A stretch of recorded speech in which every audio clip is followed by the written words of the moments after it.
Avant la vidéo Affaire Aliko Dangote et la mafia économique black, je vous donne les clés pour reconnaître ces Africains ou ces Afrodescendants qui détestent leur négritude ou africanité. Après cette vidéo, nous parlons du comment ensemble on peut faire beaucoup plus d'argent. Choisissez ce que vous regardez. Blaf, bonjour, Africains, Africaines, Afrodescendants, Afrodescendantes. Je vous salue, j'espère que ça va. J'espère que vous nagez dans le bonheur. Alors, j'aimerais revenir sur la Martinique, parce que comme vous le savez, je suis martiniquais. J'aimerais vous raconter un petit peu, un tout petit peu mon parcours. C'est vrai que j'aime pas trop parler de moi, mais... Et qui est en lien avec ce qui se passe à la Martinique. Je vous explique. Moi, je suis arrivé sur la France, j'étais adolescent, et très rapidement, quand je suis arrivé, je me suis rendu compte que, effectivement, les Noirs en France avaient un gros problème. Une partie importante avait de gros problèmes d'identité.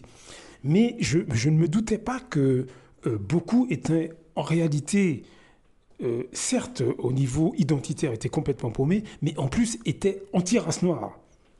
Et à tout point de vue. Ça, par contre, il m'a fallu beaucoup de temps pour comprendre que une catégorie très importante de gens en France, qu'ils soient africains ou d'origine africaine ou d'origine antillaise, étaient anti-race noire, je vous assure. J'ai vu des scènes, mais lunaires, quand j'étais en France à l'époque, où j'étais ado, donc je draguais les jeunes filles de race noire. Moi, je trouvais que c'était normal, puisque je suis martiniquais. Donc, pour moi, mes références, c'était la Martinique, l'Afrique. Donc, les jeunes filles noires, je les draguais. Eh bien, vous imaginez que des garçons de mon âge de race noire étaient surpris et se moquaient de moi parce que je draguais des filles noires. Mais je tombais par terre. Je tombais par terre. Je ne savais pas que le noir français était aussi délabré. Vous voyez ce que je veux dire? Pas tous, mais une catégorie très importante était complètement délabrée. Alors, il y a un moment donné, je me suis dit, bon, peut-être parce que ils sont jeunes, comme moi. Donc, et puis, avec le temps, je pensais que c'était des choses qui allaient passer. Et puis, je ne mesurais pas l'ampleur du problème à l'époque. Mais en grandissant, je me suis rendu compte que non, ce n'est pas un épiphénomène, c'est vraiment une catégorie très importante de Noirs en France qui sont totalement délabrés. Et sur les questions économiques, c'était exactement la même chose. J'avais remarqué que lorsque un Noir français, africain ou antillais, peu importe, ou d'un autre pays, peu importe le pays de la diaspora. J'avais remarqué que lorsque un Noir français essayait de sortir du lot économiquement, il était craché dessus, littéralement, par l'ensemble des Noirs français. Il crachait, je me souviens, les gens crachaient littéralement sur lui. Il n'était pas du tout valorisé. C'est un peu ce que je voyais comme attitude. Alors pourquoi je vous parle de ça? Aujourd'hui, en Martinique, en Guadeloupe, et voire même dans toute l'Afrique, vous avez des gens qui ne sont pas de nos pays, qui viennent chez nous et qui prospèrent économiquement. Mais bien sûr que concernant la Martinique, mais je suis sûr que dans votre pays c'est pareil, on peut accuser dans notre cas la France, dans d'autres cas ce sera la Belgique, dans d'autres cas ce sera tel pays qui finance un dictateur ou bien qui finance des politiciens locaux qui sont complètement des esclaves. On peut, et c'est vrai, c'est le cas. Mais il ne faut pas oublier qu'une partie importante de nos compatriotes contribue au problème. Est-ce que vous comprenez? Ça va être, dans mon cas, la Martinique, le Martiniquais qui va complètement empêcher un autre Martiniquais d'ouvrir son magasin, de prospérer, d'acheter un terrain, de construire une maison. Il va le jalouser, il va le calomnier, il va faire en sorte qu'économiquement il s'écroule, quitte à l'agresser physiquement. Est-ce que vous comprenez? Ça, je veux dire, et on a tous les mêmes problèmes. Que vous soyez en Afrique, que vous soyez au Cap-Vert, etc., on a tous les mêmes problèmes de ces Noirs qui ont du mépris pour leurs semblables et économiquement les agressent. Ils font en sorte que leur entreprise soit en faillite. Ils font en sorte que on les calomnie, que les clients ne viennent pas chez eux. Ils font en sorte que le terrain que vous voulez acheter, ils font en sorte que vous ne l'ayez pas, etc. Donc, on accuse effectivement, dans le cas des Martiniquais, de mes compatriotes, nous accusons les béquets. Oui, c'est vrai, il n'y a pas de problème. Mais il ne faut pas oublier que beaucoup de Martiniquais y contribuent eux-mêmes. Et quel que soit le pays d'Afrique d'où vous venez, observez, vous verrez que c'est exactement la même chose. Peu importe le pays d'où vous venez, Guyane, Réunion, ce que vous voulez, Cap-Vert, on s'en fout. Vous verrez que si vous observez les choses, vous verrez que quelqu'un qui est issu de votre culture, qui essaie de s'élever économiquement, il y a une partie de vos compatriotes qui essaie de le défoncer littéralement. Si c'est un étranger qui vient, ils font ce qu'ils veulent. Donc, il y a un moment donné, comme je l'ai dit dans beaucoup de ces audios, si vous écoutez les audios de cette chaîne, dès les premiers audios jusqu'à l'audio 150, je crois, ou 100, je parle très largement de ce problème. Et je l'ai dit dans beaucoup d'autres audios, ça a des répercussions également économiques. Bien sûr.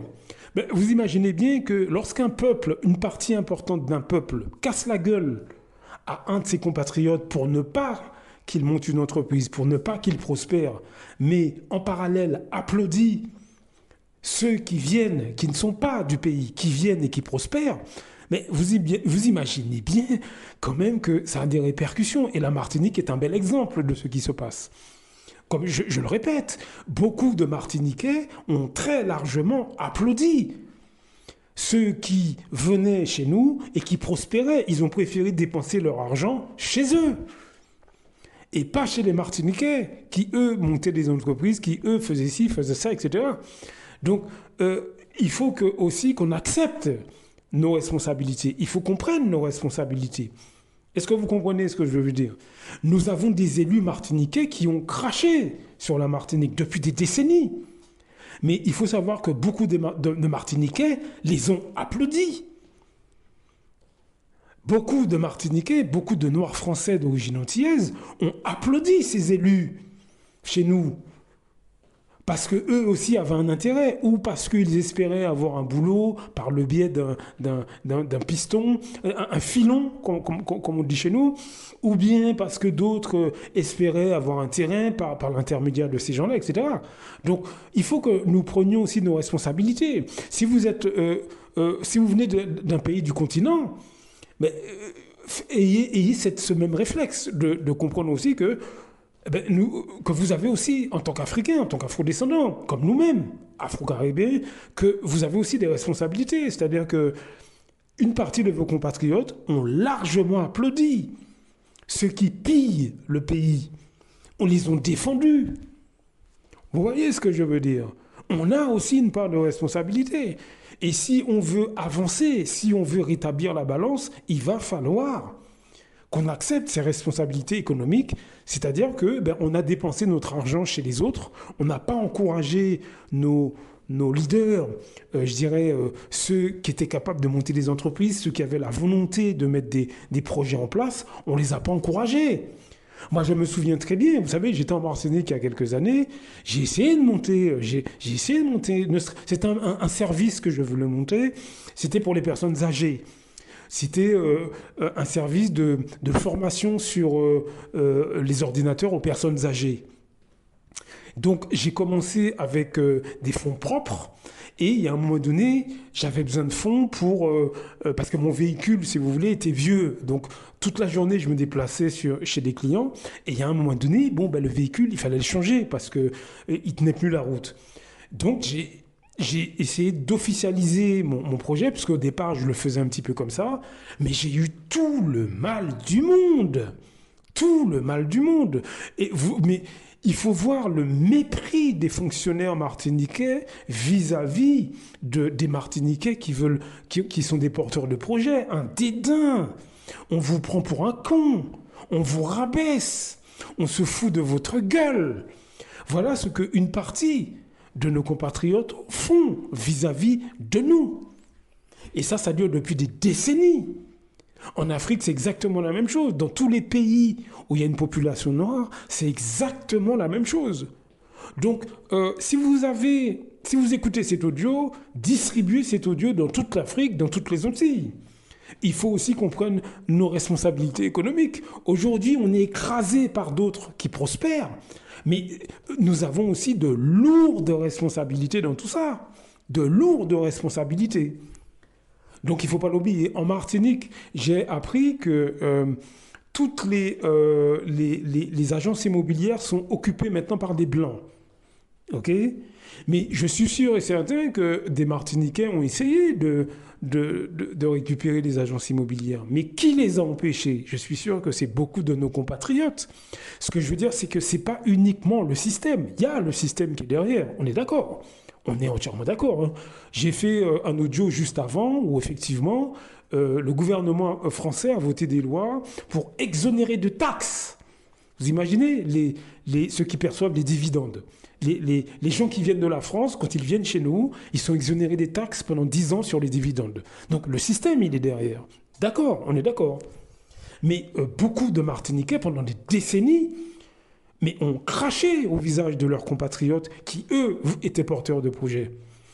Que ce soit des membres de la famille, que ce soit des amis, ils ont descendu, piétiné, vomi au visage des Martiniquais qui, eux, voulaient monter des projets économiques, qui, eux, voulaient monter des entreprises. Donc, il faut aussi qu'on prenne nos responsabilités. Que vous soyez antillais ou africain ou réunionnais ou capverdien, on s'en fout, hein, c'est pareil. Est-ce que vous comprenez ce que je vais vous dire ? J'ai rencontré un ami quand j'étais en Martinique. Il a monté une toute petite entreprise d'horticulture.